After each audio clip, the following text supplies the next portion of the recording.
Hello and welcome to the Straumann Guided Surgery. Here we have in front of us the basic guided surgery kit. What we love about this kit is its simplicity, but also its efficacy. Everything that you need in one box. Removing the top lid here, you'll see that this is a see-through lid that allows for sterilization. But then the first thing I want to point out is the fact that the Straumann Guided Surgery kit comes in two levels. You have the top level with all of your instruments, all of your cutting instruments and your drills, and then you have the bottom level with the important things such as your guided handles, your C handles, and other auxiliary instruments to be used that we'll show later. I'll start by just identifying what some of these items are here on the top of the kit.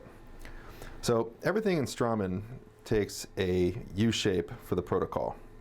So for example, if we were to place a 4.1 diameter bone level tapered implant, you would start in the upper left with the milling cutters or the mucosa punches.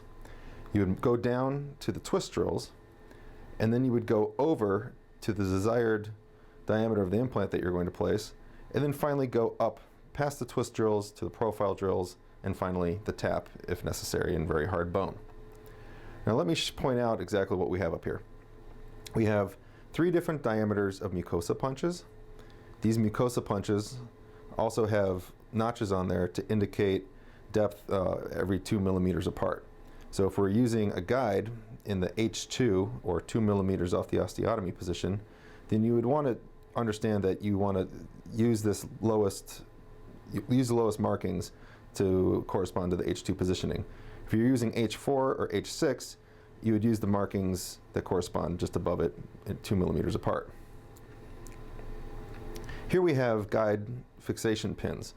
So after you've prepared the osteotomy, and if you need to prepare another spot, you can put this in the position that you need it to hold the guide in place so it doesn't jiggle around on you and you maintain your absolute accuracy. Over here we have adapters. So this, for example, is an adapter for your handpiece. If you're not using a Straumann guided implant with the guided mount, these indicators will also tell you how deep you need to go when using a normal blue Loxam transfer piece. This is a very similar piece for a non-guided implant, but just using it for your ratchet, depending on how you like to insert the implant at the end. Moving further to our right, we have an adapter piece which allows you to take anything that is meant for the handpiece and turn it into something that you can use in your ratchet just by connecting the two like that. This is especially helpful in situations where you're going to tap hard type 1 bone at the end. Finally, over to the right, we have some more auxiliary instruments. You can put your SCS drivers on there or your star drivers. We have those for both handpiece and for ratchet. Or you could keep your things like your little guide fixation pin, template fixation pins in here, as well as other Loxam transfer pieces. These all come in extra short, medium, and long sizes. The underside of the basic guided kit to your left includes all of the different guide handles. Now we'll start with the 2.2 millimeter diameter handle. You see here automatically that you have a 1 dot and a 3 dot side to this handle. That means that the 1 dot side will add 1 millimeter of height to your overall height off the osteotomy. The 3 dots will add 3 millimeters of height to the overall height. That comes into play when reading the protocol that you'll receive as you receive your guide. These handles, as you can see, are color-coded to also match the different drills that they should correspond to. For example, blue corresponds to the 2.2 millimeter profile drill, twist drill. The yellow applies to the 2.8 diameter twist drill. The red to our 3.5 millimeter, and the green to the 4.2 millimeter. These handles above them we call C handles. Now they only are used depending on the positioning of the sleeve off the osteotomy. If the sleeve is in H2 position, that means it is 2 millimeters off the osteotomy.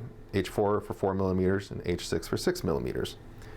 These are called C handles because of the opening here in the base of the handle. These are to be used with the profile drills and the taps only. The way that they work is by taking this outside the mouth and assembling it by putting the profile drill through the short end, and then that way this will only drop to the desired osteotomy depth. Now when profile drilling, remember, you should only drill the profile drill down as far as the highest coronal part of the drill itself. This should not go any deeper than the top of the cortical plate.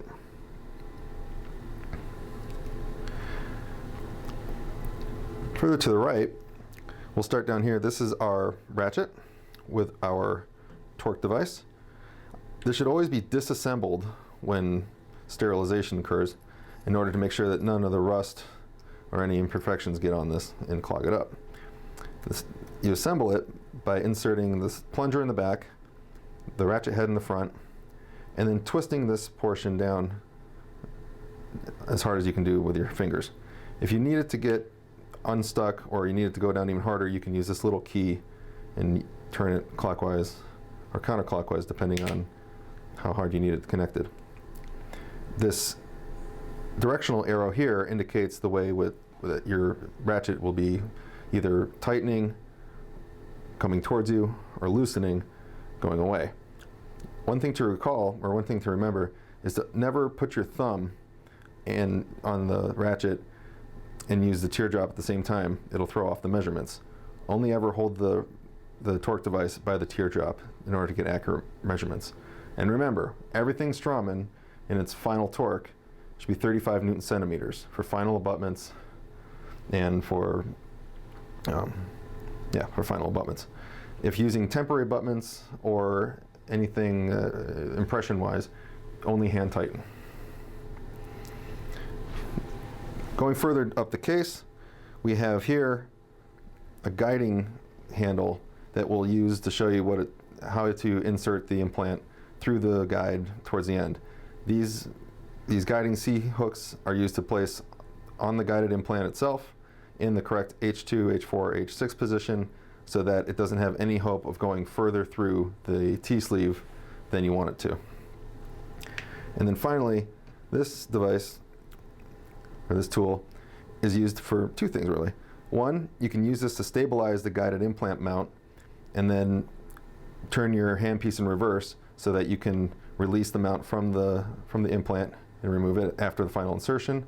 And this is also good when used in combination with a ratchet device in order to stabilize this and be more hands-free. So for example, if you were to tap, you would have the tap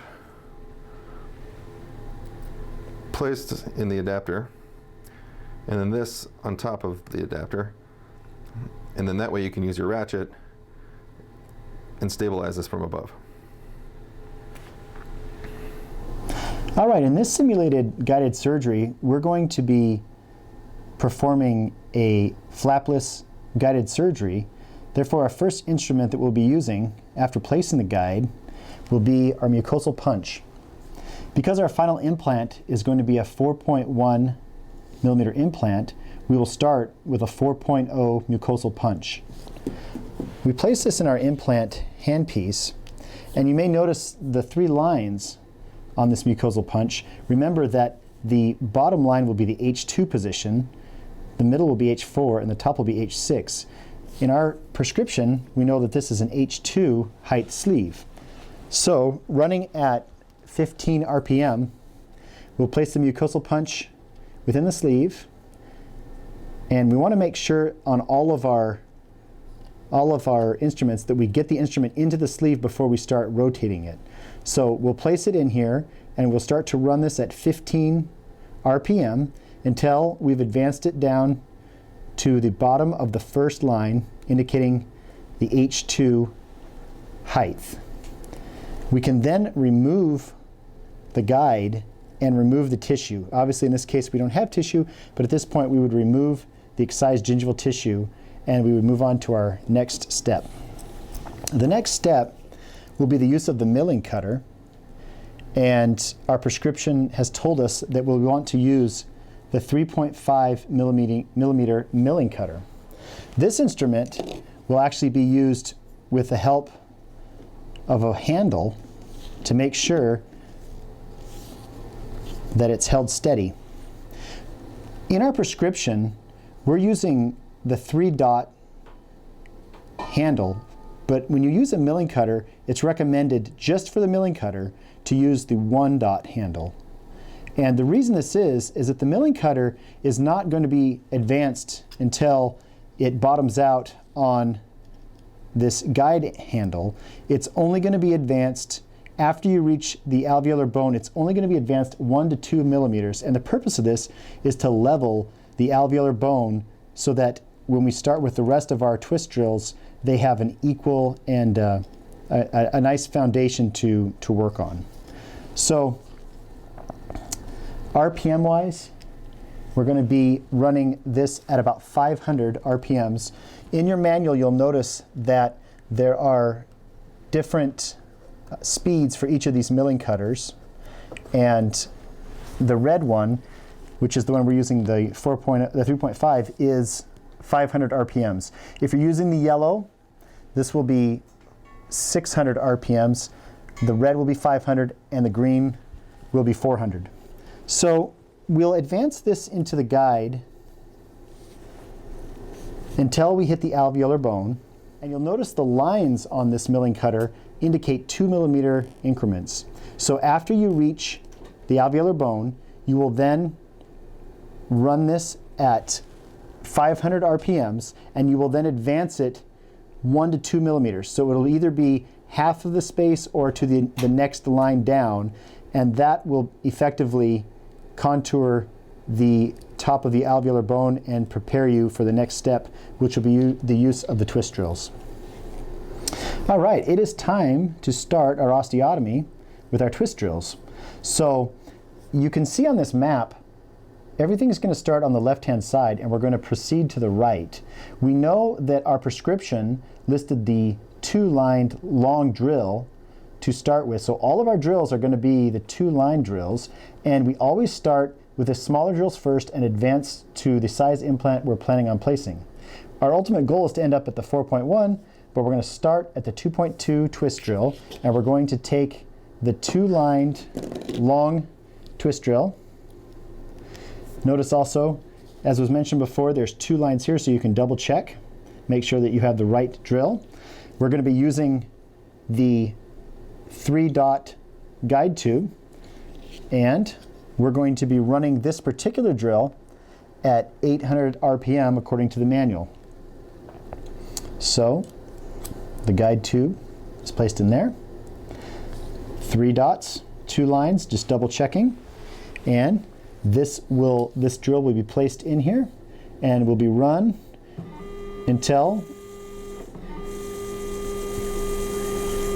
we get all the way down. And we're making sure that we've advanced this until the stopper is in full contact with the tube, and then we will remove it. Now we're going to advance to our 2.8. We'll have to change our handle. Remember, the colors always match up. 3 dots. We're going to grab the 2-line twist drill here, 2.8. Repeat the same step.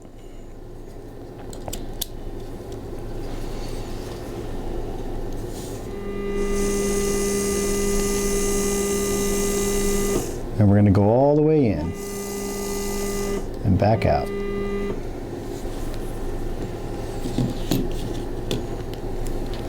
All right. Our last twist drill will be the 3.5. Again, 2 lines and 3 dots.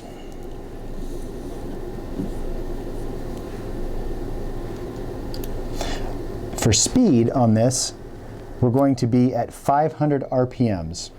And I should have mentioned for the yellow, we were at 600 RPMs. So it goes, blue is 800 RPMs, 600 RPMs, 500 RPMs, and the green is 400 RPMs.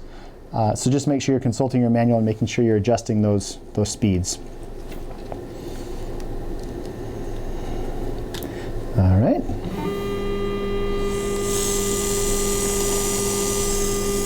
Perfect. Okay, so now we've completed the osteotomy, and the next step is to use the C handle in order to profile the top of the osteotomy. Again, note that this is an H2, and that has to do with the sleeve height, so we make sure we're using the correct C drill. And these, once again, are assembled before they're placed in, like so. You can see they have a stop on them so that they're only allowed to advance a certain distance. And that's because we're not trying to carry this profiling drill to the depth of the osteotomy. We're really only trying to profile the very occlusal part of the osteotomy where the cortical plate is, where a lot of times you can get your implant hung up because the cortical plate is rather dense. RPMs for these are 300. Assembled beforehand, and this slips in here, just like so. And this won't advance very far. And that's it. All right, so our final step in the osteotomy preparation will be the use of a tap. This probably isn't used that often in the posterior maxilla, but for this demonstration, we're going to go ahead and do it. So this is a good time to use everyone's favorite little adapter here, which allows you to take any latch instrument and effectively use it with your ratchet. You could also run this tap with your handpiece, and if you were going to do that, you would want to run it at 15 RPM. Again, we're going to be using the C handle, but in this case, there is no depth stop on this drill because the tap drill is not going to, it has a smooth tip, so it's only going to be cutting threads in the sides of the osteotomy, and it will not deepen the osteotomy. So we assemble it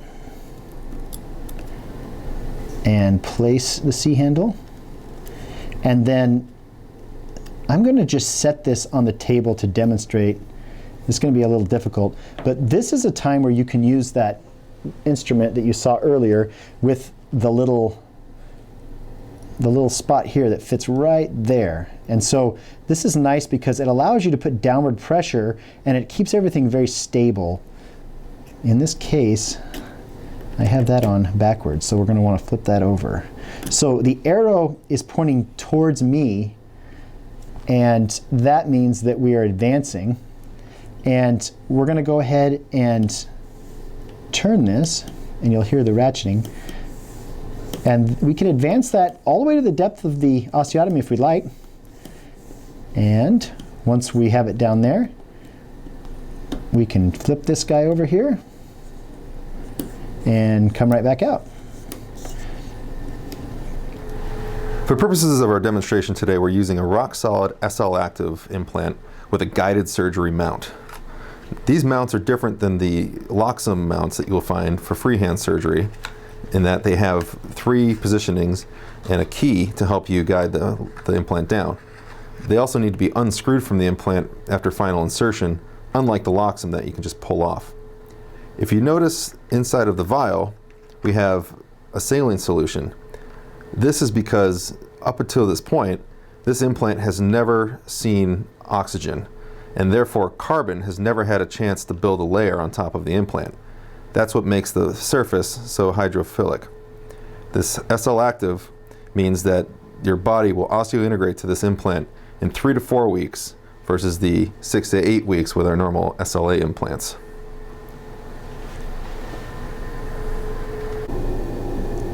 Okay, now that our osteotomy is complete, we're ready to deliver this implant.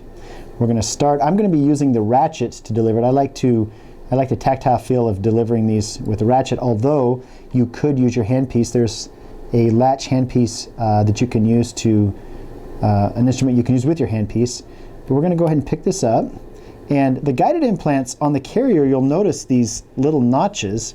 And what those are is that is where the stop key will engage, so that as you're driving this implant in, it will only allow you to go to the correct depth. So this is the fully guided part of the system, in that you're held at the correct angulation all the way to full seating.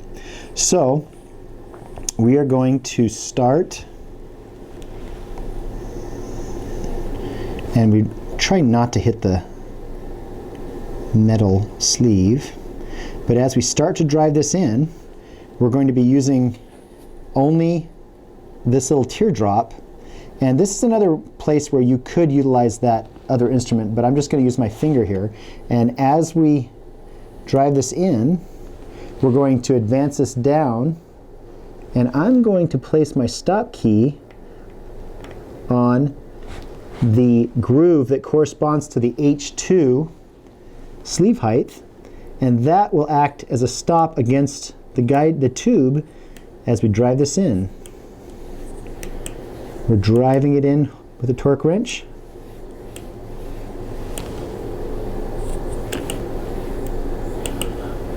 And it will become really tight as the stop key pushes against the guide.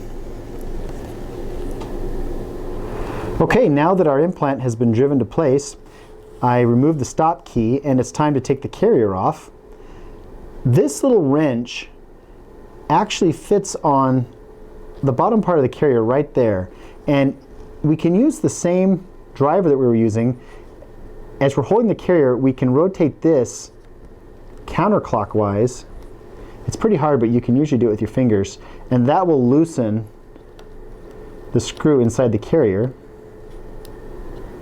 at which point we should be able to remove the carrier, leaving the implant placed in the osteotomy. Okay, now that we've removed the carrier, we're going to take our guide off. And we have a closure cap here. You normally would use a healing abutment if you were doing a flapless surgery, but for this demonstration we're just going to put this closure cap. You might actually bury an implant if you were planning on later repositioning the keratinized tissue. So there are some situations where you would not use a healing abutment. I like to tighten these to 5, 10, 15 at the most Newton centimeters, only because some of them have a tendency to work their way loose.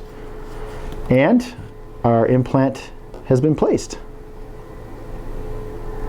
All right, well, let's say that you don't have a bone level tapered guided implant. You just have the standard bone level tapered rock solid SLA active implant. You're going to be using a different delivery technique, because this guide stop is not going to fit on this implant. So I'm just going to really quickly show you what you would do in that situation. This has the standard carrier that you're probably more used to, and obviously this is not going to work on that. So you go ahead and use this driver, which comes in your kit, and remember 3 lines. The bottom line is generally the H2. So we're going to pick this guy up. We're going to start to deliver it. And I have my torque wrench set for removing. There we go. So as we start to drive it in, we're going to be keeping an eye on those lines, and we're going to drive in until we're at the bottom of the first line. At that point, we're fully seated. We're going to remove our carrier here.